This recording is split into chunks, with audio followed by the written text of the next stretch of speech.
ॐ नमः सिद्धेभ्यः। ॐ नमः सिद्धेभ्यः। ॐ नमः सिद्धेभ्यः। ॐ जय जय जय। नमोस्तु नमोस्तु नमोस्तु। नमो अर्यन्तां नमो सिद्धाणं नमो ऐरियाणं नमो वज्रायाणं नमो लोये सवसाणं। मंगलम भगवान वीरो मंगलम गौतमो गणि मंगलम कुंद कुंदारो जैन धर्मोस्तु मंगलम सर्वमंगलम मांगल्यम सर्वकल्याणकारकम प्रदानं सर्वधर्माणां जैनं जयतु शासनं जैनं जयतु शासनं जैनं जयतु शासनं। जम जस जम्मि देशे जैन व्याणेन जम्मिकालम्मि नादं जिनेन निरदं जम्मं वा मरणं वा तम तस्य तम्मि देशे तेन व्याणेन तम्मिकालम्मि कोशकदिवारेदुम् इंदुवात जिनिंदुवा। बोले जिनवाणी मात की जय, बोले श्रुति मात की जय। सलाका ग्रंथ और अपना 21वां अधिकार पूरा हुआ, 22वां पर्व आज चलेगा, जिसमें विषय है द्रव्य दृष्टि का स्वरूप। बहुत विशिष्ट विषय है द्रव्य दृष्टि का स्वरूप। मूल विषय भी अपना यही है। भरत केवली से प्रश्न किया, हे स्वामी द्रव्य दृष्टि क्या है? आपकी द्रव्य दृष्टि तो गृहस्थ जीवन में भी विख्यात रही, जिसके बल पर आपने घर में ही वैरागीवत जीवन जिया है। कृपया द्रव्य दृष्टि का स्वरूप विस्तार से बता दें। ये प्रश्न किया है। अब क्या उत्तर आता है देखिए। ब्रतेश जिनेन्द्र की वाणी में आया, प्रश्न तो तुम्हारा अच्छा है, परंतु द्रव्य दृष्टि को समझने के पहले इसमें प्रयुक्त द्रव्य और दृष्टि का अर्थ समझना होगा, क्योंकि इनके अनेक अर्थ हैं। यहाँ इस प्रसंग में इनके क्या क्या अर्थ नहीं हैं और क्या अर्थ हैं ये जानना जरूरी है, तब द्रव्य दृष्टि समझ में आएगी। ठीक है, द्रव्य और दृष्टि, पहले इन दोनों शब्दों का अर्थ समझना चाहिए कि द्रव्य का मतलब क्या, दृष्टि का मतलब द्रव्य क्या है, कहाँ है। द्रव्य दृष्टि विषय वैसे कोई कठिन नहीं है, परंतु तत्व के अनभ्यास से एवं शास्त्रीय शब्दों से सुपरिचित न होने से कठिन लग सकता है। अतः उपयोग को स्थिर करके सुनना होगा, अन्यथा समझ में नहीं आएगा। दो बातें कही, एक तो अनभ्यास और एक शास्त्रों का जो शास्त्रीय शब्द है उससे परिचित नहीं होना। शास्त्र सुनते हो पर शास्त्र शब्दों से परिचित नहीं हो तो भी समझ में नहीं आता, इसलिए ध्यान से सुनना।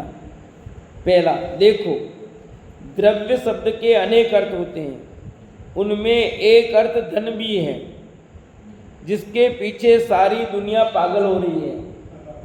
परंतु ध्यान रहे, यहाँ अध्यात्म जगत में द्रव्य शब्द का अर्थ धन नहीं है। भाई आज कितना द्रव्य मिला,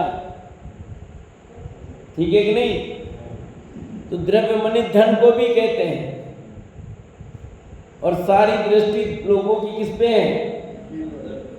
धन पर। दुकान में बेचता है व्यापारी तो उसकी दृष्टि द्रव्य दृष्टि है कि नहीं है? और नौकरी वाला नौकरी करता है उस पर उसकी दृष्टि किस पर है? उस द्रव्य दृष्टि है उसकी, द्रव्य पर ही है। एक तारीख हुई थी कि भैया आया कि नहीं आया, उसकी दृष्टि द्रव्य पे ही होती है। तो यहाँ कहते हैं कि अध्यात्म में उससे कोई लेना देना नहीं है। तो द्रव्य का यहाँ उसका कोई लेना देना नहीं है। जैन दर्शन के अनुसार इस लोक में सत्स्वरूप जीव, पुद्गल, धर्म, धर्म, आकाश और काल, ये 6 वस्तुएं हैं जिन्हें द्रव्य कहते हैं। ये 6 द्रव्य भी दृष्टि के विषय नहीं है, अर्थात इस अध्यात्म के प्रकरण में द्रव्य दृष्टि के प्रसंग में आया द्रव्य शब्द इन 6 द्रव्यों का सूचक भी नहीं है। एक द्रव्य का अर्थ होता है 6 द्रव्य होता ना। द्रव्य कितने हैं? 6, जीव, पुद्गल, धर्म, धर्म, आकाश का। तो कितनी द्रव्य दृष्टि के विषय में 6 द्रव्य भी शामिल नहीं है। यहाँ जो भी द्रव्य दृष्टि की विषय का प्रश्न जो आया है, जो पूछा है, वो अध्यात्म में यहाँ ये शामिल नहीं है। फिर तीसरा, सत द्रव्य लक्षणम तथा गुण परिवत द्रव्यम आदि सूत्रों में प्रतिपादित सस्वरूप एवं गुण पर्याय वाला द्रव्य भी श्रद्धा का श्रद्धेय नहीं है। वो तो उसमें आ ही गया, दूसरे बिंदु में भी शामिल हो गया। यहाँ द्रव्य का लक्षण बताया, वहाँ भेद किया, तो वो शामिल नहीं है। प्रत्येक वस्तु स्वचतुष्टय में होती है। उसमें स्वद्रव्य, स्वक्षेत्र, स्वकाल और स्वभाव ऐसे 4 अंश होते जिनको मिलकर वस्तु पूर्ण होती है। उन चारों में एक का नाम द्रव्य है। वह द्रव्य या द्रव्यांश भी अकेला दृष्टि का विषय नहीं है। वो अकेला द्रव्य या द्रव्यांश भी दृष्टि का विषय नहीं है। इस तरह लोक में और भी अनेक अर्थों में द्रव्य शब्द का प्रयोग होता है, जैसे पूजन के अष्ट द्रव्य, अष्ट मंगल द्रव्य आदि। ये कोई भी द्रव्य दृष्टि के विषय हैं नहीं है, श्रद्धा के श्रद्धेय नहीं है। इस प्रकार 6 चीजें तो इसमें शामिल नहीं है। श्रोता का प्रश्न, हे प्रभु, तो फिर दृष्टि का विषय कौन सा द्रव्य अथवा द्रव्य दृष्टि क्या है? इतनी चीजों को तो आपने खारिज कर दिया। धन भी नहीं है, 6 द्रव्य भी नहीं है, लक्षण वाला द्रव्य नहीं है, सचतुष्ट में जो द्रव्य वो भी नहीं है, पूजन के अष्ट द्रव्य नहीं है, मंगल अष्ट द्रव्य नहीं है, तो फिर क्या है द्रव्य दृष्टि का विषय? भरत केवली की वाणी में आया, हे भव्य, दृष्टि शब्द के मूलतः 2 अर्थ हैं, एक श्रद्धा और दूसरा अपेक्षा। क्या अर्थ रखता है? एक श्रद्धा और एक अपेक्षा। प्रथम, श्रद्धा के अर्थ में दृष्टि के विषय की बात करें तो हमारी दृष्टि का विषय हमारी सश्रद्धा का श्रद्धेय, हमारे परम शुद्ध निश्चय के विषयभूत ज्ञान का ज्ञेय और हमारे परम ध्यान का ध्येय शुद्धात्मा है, कारण परमात्मा है। ठीक है, कौन है? शुद्धात्मा, भगवान आत्मा। प्रभु कृपया स्पष्ट करें कि हम अपनी श्रद्धा किस पर समर्पित करें, किसे अपने निश्चय के ज्ञान का ज्ञेय बनाएं, किसे अपने निर्विकल्प ध्यान का ध्येय बनाएं, जिससे कि हमारा मोक्ष मार्ग सर सके, रत्नत्रय की आराधना, साधना एवं प्राप्ति हो सके, हम प्राप्त पर्याय में पूर्णता की ओर अग्रसर हो सकें। हे भव्य, जो व्यक्ति ऐसा मानते हैं कि द्रव्य दृष्टि का विषय मात्र सम्यक दर्शन का विषय, वे ब्रह्म में हैं। यह मात्र सम्यक दर्शन का विषय नहीं, अपितु ये सश्रद्धा का श्रद्धेय, परम शुद्ध निश्चय के ज्ञान का ज्ञेय और निर्विकल्प परम ध्यान का ध्येय रूप सम्यक चारित्र का साध्य निश्चय रत्नत्रय का विषय है। तो समझ में आया कि नहीं है? ये दृष्टि का विषय क्या है? ये कह रहे हैं कि जिस पर हमारी श्रद्धा समर्पित करनी है, निश्चय के ज्ञान का ये जिसे बनाना है, निर्विकल्प ध्यान का ध्येय बनाना, वो क्या है? तो ये उत्तर दिया है कि द्रव्य दृष्टि का विषय मात्र सम्यक दर्शन का विषय नहीं। पहली बात, सम्यक दर्शन का विषय क्यों नहीं है अकेला? क्योंकि अकेला उससे कार्य नहीं होना है। वे ब्रह्म में ये मात्र सम्यक दर्शन का विषय नहीं, अपितु सश्रद्धा का हृदय, परम शुद्ध निश्चय ने ज्ञान का ज्ञेय और निर्विकल्प परम ध्यान का देह रूप सम्यक चारित्र का साध्य है। यानी रत्नत्रय का विषय है, सम्यक दर्शन का भी, सम्यक ज्ञान का भी और सम्यक चारित्र का भी। अकेला सम्यक दर्शन का विषय नहीं है। निश्चय रत्नत्रय का विषय है। दृष्टि का विषय कैसा है? और निश्चय में सम्यक दर्शन, सम्यक ज्ञान, सम्यक चारित्र क्या है? लक्षण भेद है। देखा जाए तो तीनों एक ही है। लक्षण भेद है, एक श्रद्धा है, एक ज्ञान है और एक चारित्र है, दीनता है। लक्षण भेद है पर देखा जाए तो तीनों मिलाकर एक ही है। ये सब आत्मा की अवस्थाएं है ना। सम्यक दर्शन, सम्यक ज्ञान, चारित्र, तीनों रत्नत्रय क्या है? आत्मा की अवस्था है। आत्मा से भिन्न है क्या? जैसे पंच परमेष्टि में कहा ये सब आत्मा की अवस्था है, ऐसे रत्नत्रय के विषय में भी लिखा ये सब किसकी अवस्था है? आत्मा की अवस्था है। तो निश्चय से तो सब एक ही है, भिन्न भिन्न नहीं है। अतः दृष्टि का विषय में सम्यक दर्शन, सम्यक ज्ञान, सम्यक चारित्र तीनों का शामिल हो गया। द्रव्य दृष्टि और पर्याय दृष्टि, वाक्यों में जो दृष्टि शब्द का प्रयोग है वह सम्यक दृष्टि है। मिथ्या दृष्टि वाक्यों में प्रयुक्त दृष्टि शब्द का वाचक सूचक नहीं है, अपितु अपेक्षा का सूचक है। और बढ़िया क्लियर किया है। ये विषय ही अपना मेन है, क्योंकि अपने को करना भी द्रव्य दृष्टि ही है। ये पुराण पढ़े चाहे कोई ग्रंथ पढ़े, सबके पीछे लक्ष्य क्या है? द्रव्य दृष्टि करना। तो कहते हैं कि द्रव्य दृष्टि में जो दृष्टि शब्द आया है तो सम्यक दृष्टि में जो दृष्टि शब्द है वो नहीं है यहाँ, और मिथ्या दृष्टि में जो दृष्टि शब्द है वो नहीं है यहाँ। यह दृष्टि का अर्थ अलग है।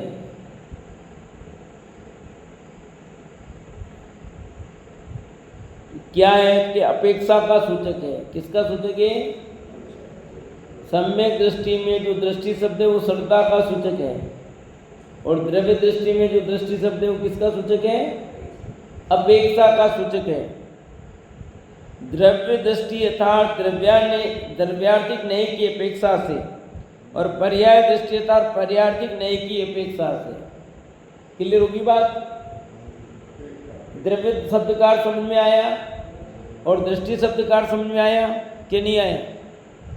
तो द्रव्य दृष्टि में दृष्टि शब्द किसका सूचक है? काक्षा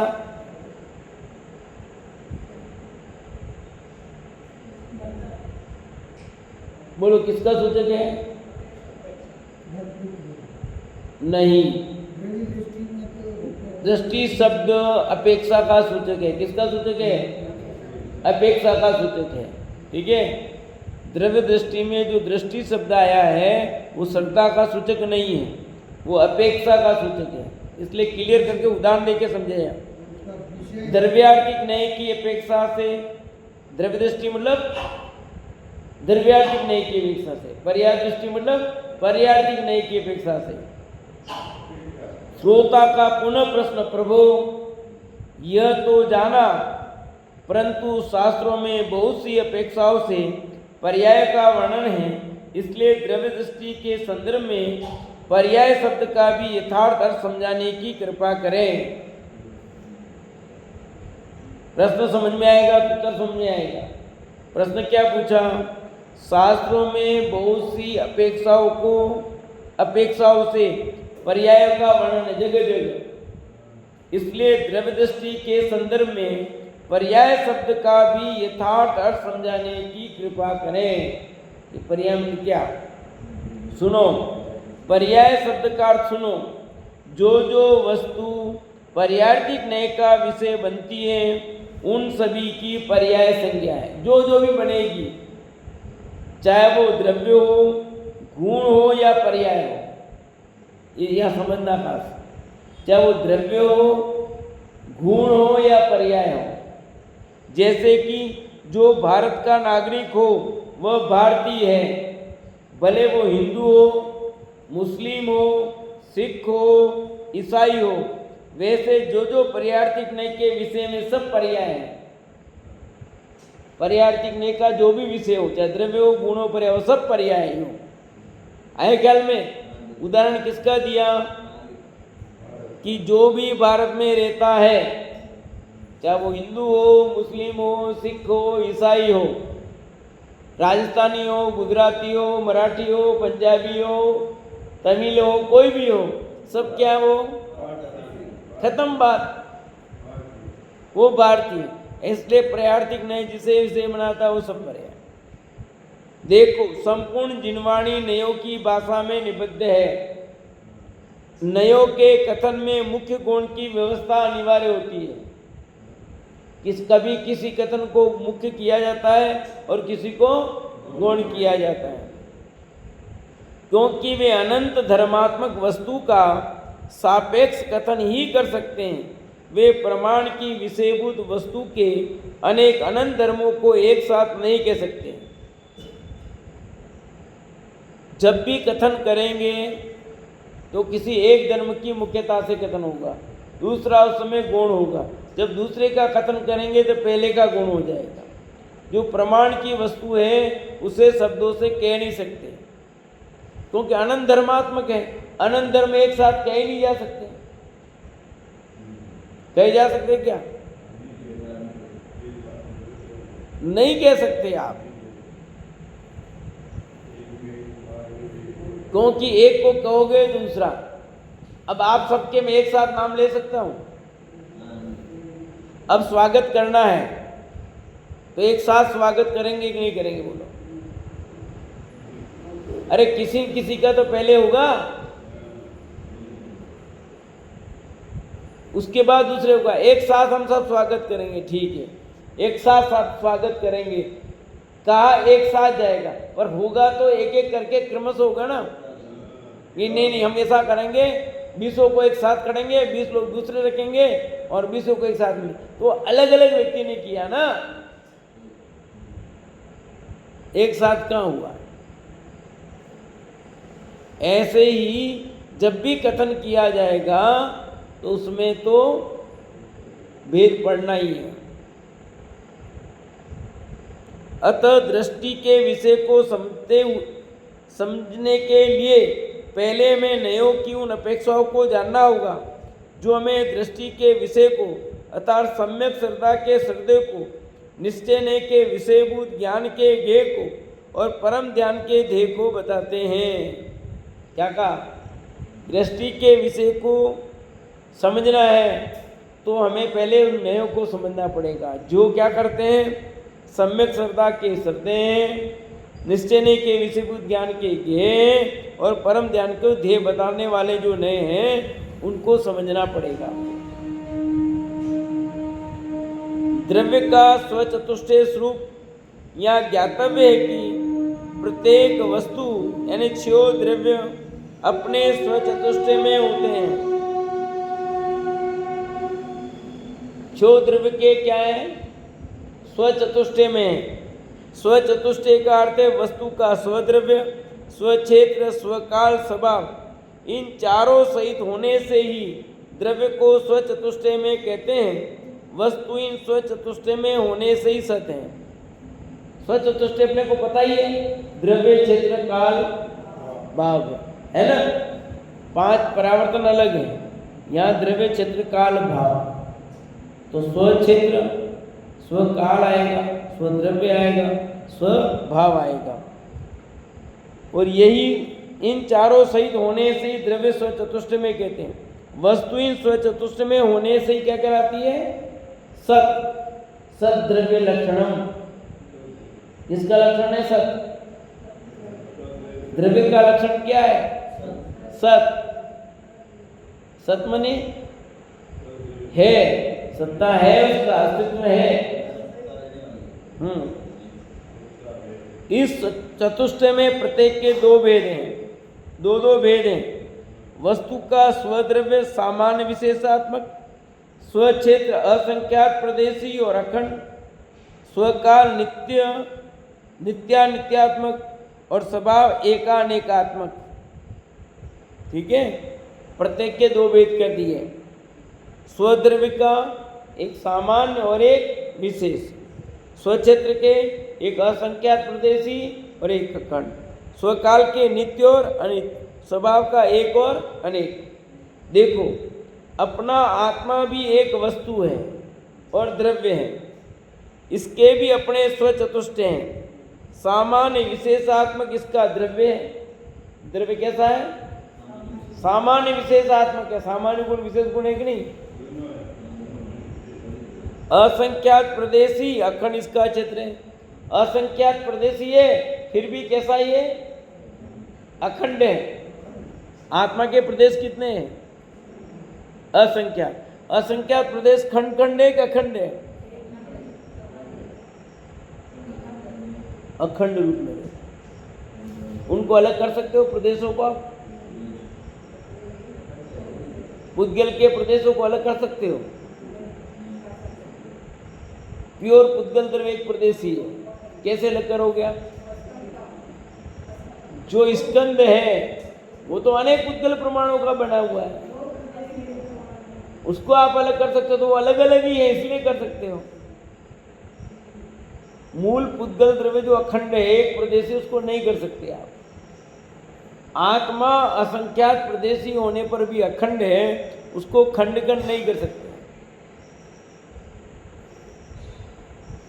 हाथ को काट सकते कि नहीं? हाथ कट सकता है कि नहीं? चलो, काट नहीं सकते हो, कट तो सकता है कि नहीं? पेट कट सकता है कि नहीं? तो प्रदेश अलग हुए कि नहीं हुए? कैसे नहीं हुए? हाँ?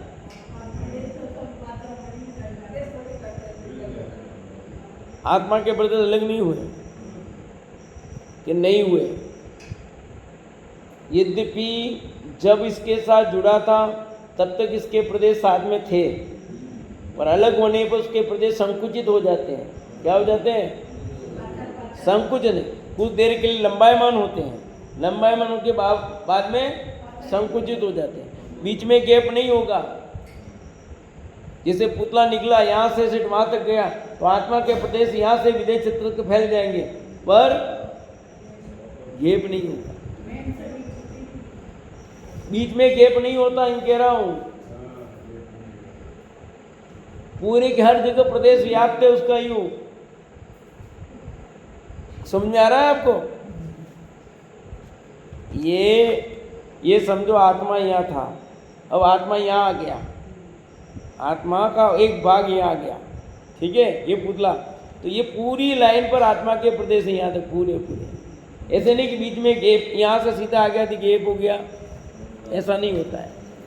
इसलिए तभी अखंड प्रदेश ही हो सकता है। यदि कुछ प्रदेश इधर हो गए, कुछ इधर हो गए, ऐसा नहीं होता।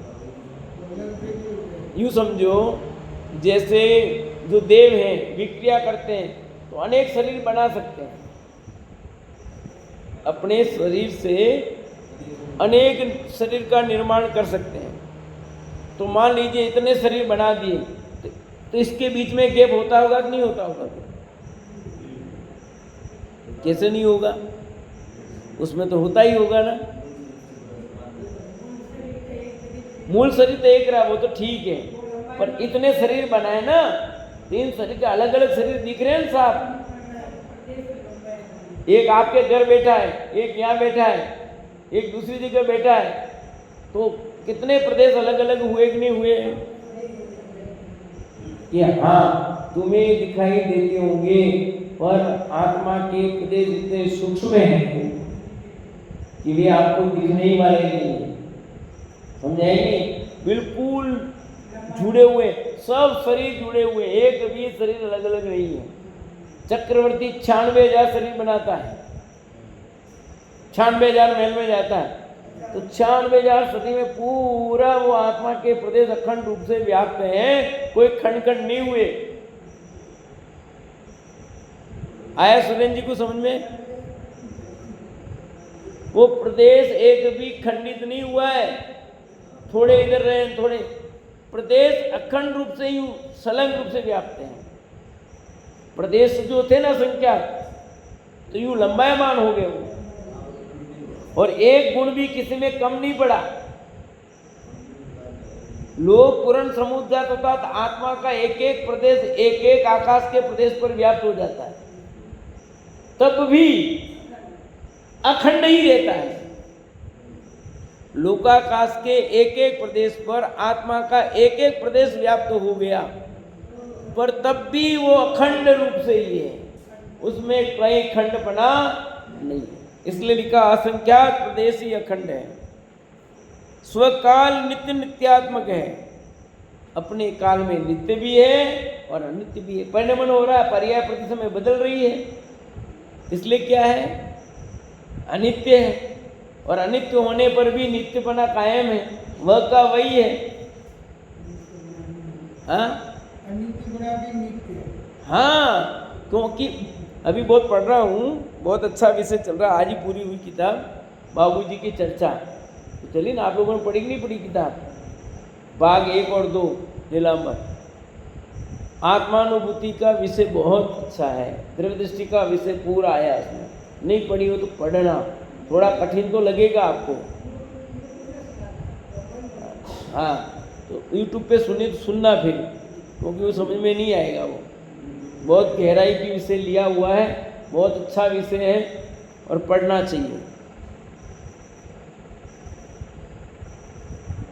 तो यहाँ कह रहे हैं कि नित्य नित्यात्मक, नित्यपना भी है और अनित्यपना भी है।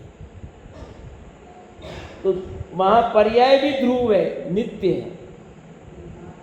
द्रव्य तो ध्रुव है ही, गुण भी ध्रुव है, पर्याय भी ध्रुव होती है। क्या हाँ, बिना पर्याय के कभी कोई द्रव्य रहा है बताओ, तो पर्याय ध्रुव नहीं हुई है? कि एक समय भी कोई गुण कभी पर्याय के बिना रहा हो तो बताओ, द्रव्य बिना पर्याय के रहा हो तो बताओ, तो पर्याय का भी ध्रुवपना है कि नहीं है? एक गुण की पर्याय एक समय एक ही होती, गई दूसरी आई, कई आनंद गुणों की तो वो की वैसी आ रही है। तो द्रव्य भी नित्य है, गुण भी नित्य है और पर्याय भी, फिर भी पर्याय एक समय के लिए अनित्य कामा, ठीक है, काल प्रवाह की अपेक्षा वो नित्य है। स्वभाव एक अनेकात्मक है, एक स्वभाव भी है, अनेक रूप भी है। देखो, अपना आत्मा भी एक वस्तु है, द्रव्य है, इसके भी अपने स्वचतुष्ट हैं, सामान्य विशेषात्मक हो गया, असंख्य अखंड इसका चेतन नित्य नियत इसका काल है, और एकानेकात्मक इसका भाव है। ध्यान रहे, संपूर्ण चतुष्टय में वस्तु का नाम भी द्रव्य है, और इन चारों चतुष्टय में एक द्रव्यांश का नाम भी द्रव्य है। यहाँ ध्यान देने योग्य विशेष बात यह कि स्व क्षेत्र में असंख्यात प्रदेश क्षेत्र ऐसा न कहकर असंख्यात प्रदेशी का, क्योंकि असंख्यात प्रदेश कहने से तो असंख्यात का भेद खड़ा होता है। क्या होता है? असंख्यात का भेद खड़ा होता है, और असंख्यात प्रदेशी कहने से अखंडपना ज्ञान होता है, और भेद खड़ा होने से आत्मा में अभेद स्वरूप खंडित होता है, जबकि दृष्टि का विषय क्या है? अखंड है। दृष्टि का विषय क्या है? आत्मा जो अनुभूति का विषय बनेगा अखंड रूप होगा, खंड खंड रूप नहीं होगा। ज्ञान का ध्येय बनेगा, पर कैसा बनेगा? आपको एक एक गुण जानने में आएंगे वहां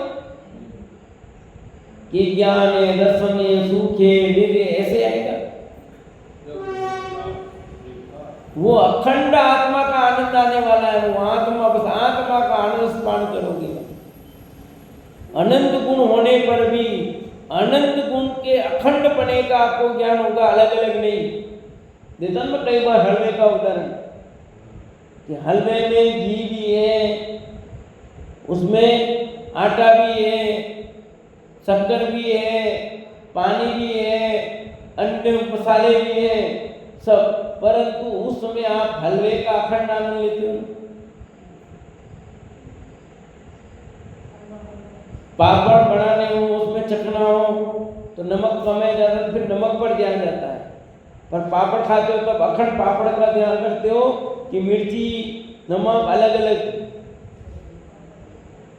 वो आप अखंड पापड़ का आनंद लेते हो, उसमें कुछ नहीं, सब चीज एक नहीं, उसमें कितने गुण व्याप्त है उसमें। जो आपने पापड़ खाया, सब्जी खाई, जो भी, उसमें कितने गुण व्याप्त है कि नहीं, पर सब गुणों का अखंड आनंद आता है नहीं आता। उसमें स्पर्श भी है, रस भी है, गंध भी है, वर्ण भी है, अस्तित्व, वस्तुत्व, द्रव्यत्व, परम गुण को प्रदेशत्व आपको दिखाई देते हैं, आता है उनका स्वाद कि है कि नहीं ये बोलो। अब उसमें ये जाने दो, चलो अब नमक है, मिर्ची है, अन्य जो मसाले, काली मिर्च, जीरा, अजवाइन, जो जो डाले हैं उन सब का स्वाद आता अलग अलग। क्या अखंड पापड़ का आनंद लेते हो? वो अखंड आनंद है। बस ऐसे आत्मा की अनुभूति में वो आत्मा ज्ञान दर्शन सुख वीर्य नहीं, अखंड आनंद आनंद आएगा। अखंड कैसा? आनंद आनंद आनंद, बस यूं आनंद आनंद ऐसा आता है, अलग नहीं आने वाला कुछ।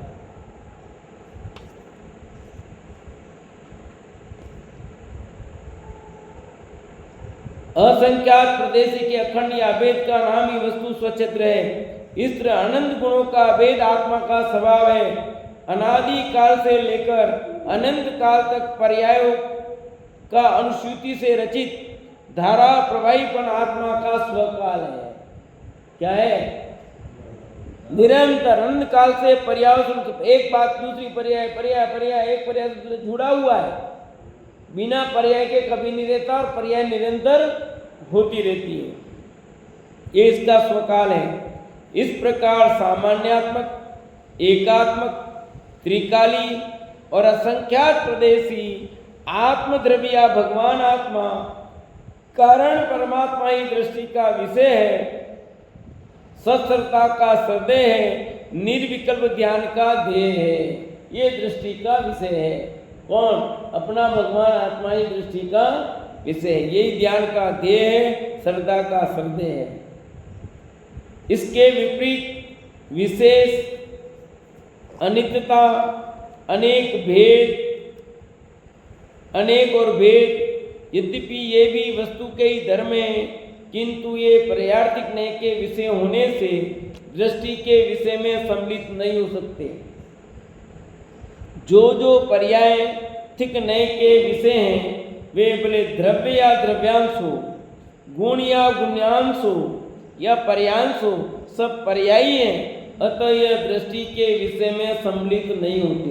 ये खास बिंदु है, इसको समझना। अमरराय साहब क्या कहा बताओ? कौन सा खास बिंदु का? द्रव्य भी पर्याय दृष्टि का विषय है।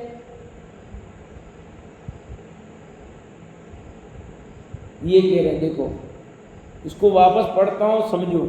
जो जो पर्यार्थिक नय के विषय में भले द्रव्य हो या द्रव्यांश हो, गुण हो या गुणांश हो, पर्याय पर्यांश हो, सब पर्यायी है, अतः ये दृष्टि के विषय में सम्मिलित नहीं होते। प्रमत्त अप्रमत्त दशाओं से, गुण भेद से भिन्नता की बात कहकर भगवान आत्मा को पर्याय से भिन्न बताया है, क्योंकि प्रमत्त अप्रमत्त दशाएं तो आत्मा की पर्यायी है। छठवीं गाथा समेसान की। गुण भेद भी पर्यार्थिक नय का विषय होने से पर्यायी हैं। जो जो पर्यार्थिक नय का विषय बनेंगे उन सब की पर्याय संज्ञा है। जैसे पता ना, न मैं ज्ञान वाला हूं, न दर्शन वाला हूं, न सुख वाला हूं। अब आप गुण भेद से भिन्न किया तो वो भी पर्यार्थिक नय का विषय हुआ,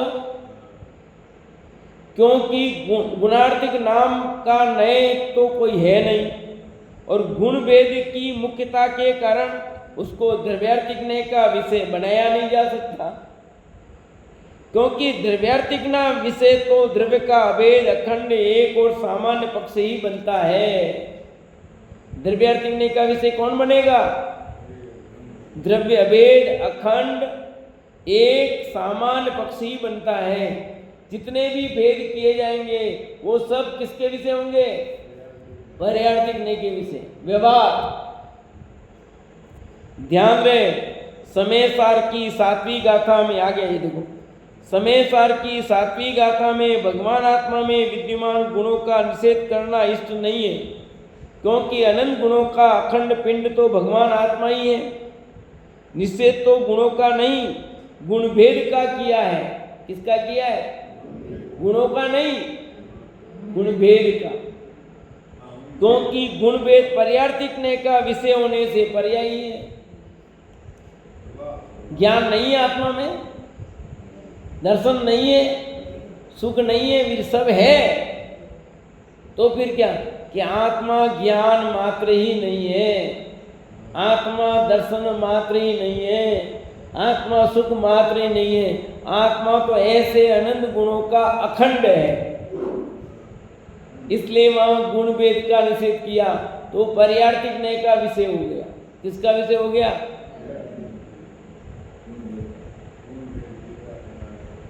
छठवीं गाथा में पर्याय का निषेध किया, सातवीं गाथा में गुण भेद का निषेध किया। क्यों? दृष्टि का विषय तो अखंड भगवान आत्मा है, खंड खंड नहीं है।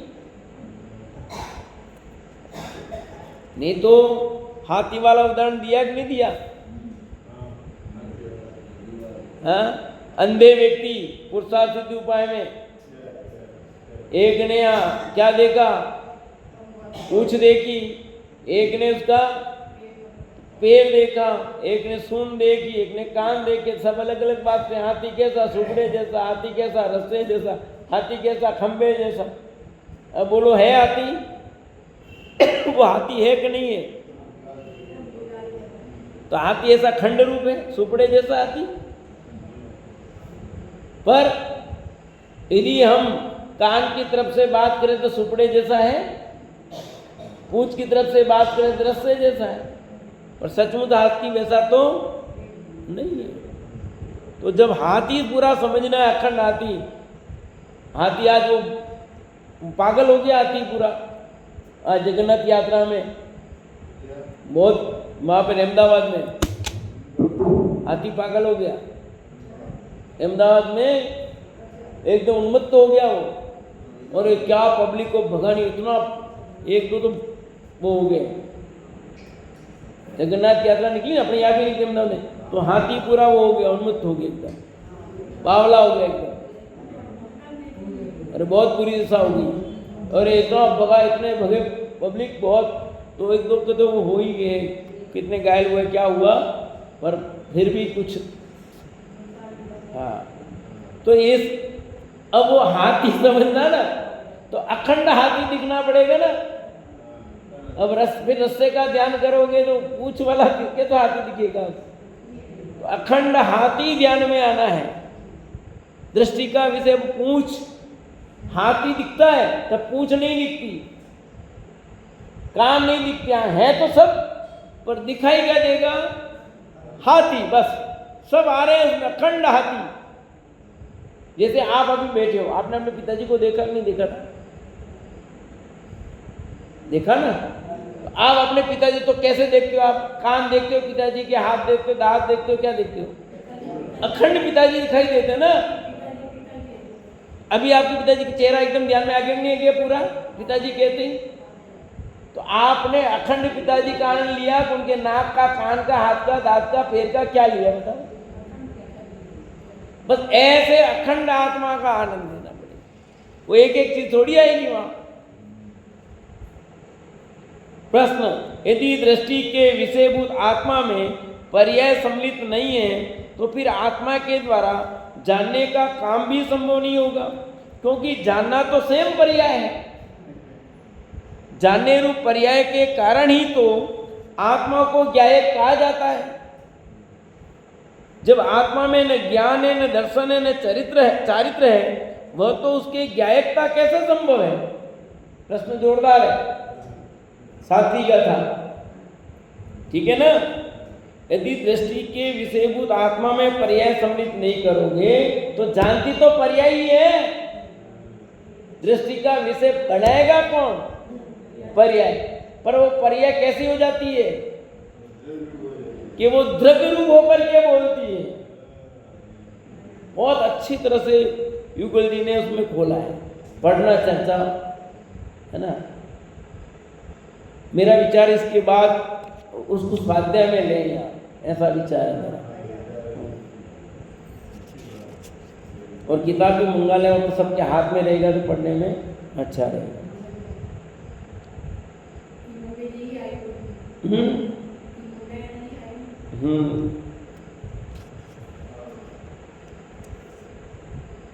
ध्यान रहे, पर्याय को मात्र दृष्टि के विषय में निकाला है, वस्तु में से नहीं।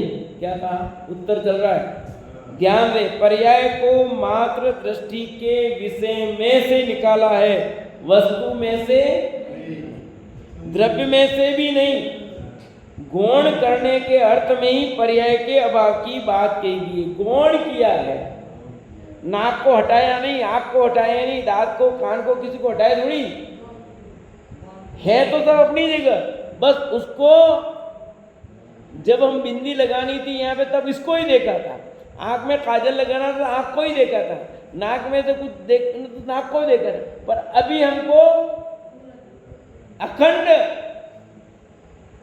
तो वो जो समझने का काल था तब एक ही चीज समझी थी और वो चीज अभी भी कायम है, हटाई नहीं, सिर्फ गौण किया है। समय सार की 7वीं गाथा में भी गुण भेद से भिन्नता की बात कहकर भी पर्याय से ही पार बताया है, गुणों से भिन्न नहीं बताया, क्योंकि गुण भेद का नाम भी तो पर्यार्थिक नय का विषय होने से पर्याय ही है। गुणों से भिन्न नहीं, गुण भेद से भिन्न, भेद नहीं है ये बताया, गुणों से भिन्न नहीं बताया, क्योंकि गुण भेद का नाम भी तो पर्यार्थिक नय का विषय होने से पर्यायी है। यानी आत्मा में गुण भेद नहीं है, था गुण है पर वे अखंड रूप रहते हैं। ऐसा देखो, प्रयोजन की दृष्टि से ही गुण एवं गुण भेद को पृथक पृथक पक्ष में खड़ा किया। इनमें गुणों को तो अभेदपने दृष्टि के विषय में सम्मिलित कर दिया और गुण भेद को दृष्टि के विषय में से निकाल दिया। 7वीं गाथा पृथक कर दिया, क्योंकि निर्विकल्प की ग्राहक दृष्टि भेद को विकल्पात्मक होने से स्वीकार नहीं करती। इसलिए समय सार की जो 3 नंबर की गाथा है वो क्या कहती है? एकत्व में सुंदरता है और अनेकत्व में विषम है। यानी भेद खड़ा करोगे तो झगड़ा होगा, भेद नहीं खड़ा करोगे तो कोई झगड़ा नहीं है। जहां जहां भेद खड़ा करते हैं वहां विवाद होता है, भेद खड़ा नहीं करोगे तो विवाद नहीं होगा। समझे कि नहीं? परिवार में सब एकता होती है तो कोई विवाद नहीं है, और फूट होती है तो कहते हैं लूट है। जहां फूट है वहां लूट है, तो भेद पड़ेगा, भेद होगा आपस में, तो आपके घर की सब बातें बाहर जाएगी और गड़बड़ होगा। और सब अखंड एक लेकर के एक पने में रहते हैं तो बाहर जाएगी नहीं बात, कुछ नहीं खुलेगा। बंद मुट्ठी लाख की तो 5 उंगलियां पर बंद हो तो कुछ नहीं, और ये अलग अलग होगी तो अलग अलग काम होगा। इसलिए अखंड आत्मा का बात करते हैं, खंड खंड रूप आनंद नहीं आएगा। यहाँ यह ज्ञातव्य है कि नयों की भाषा में कथन की गई एक अपेक्षा मुख्य एवं शेष अनुक्त अपेक्षाएं गौण होती हैं। ठीक है, शेष विषय कर लेंगे, समय हो गया तो।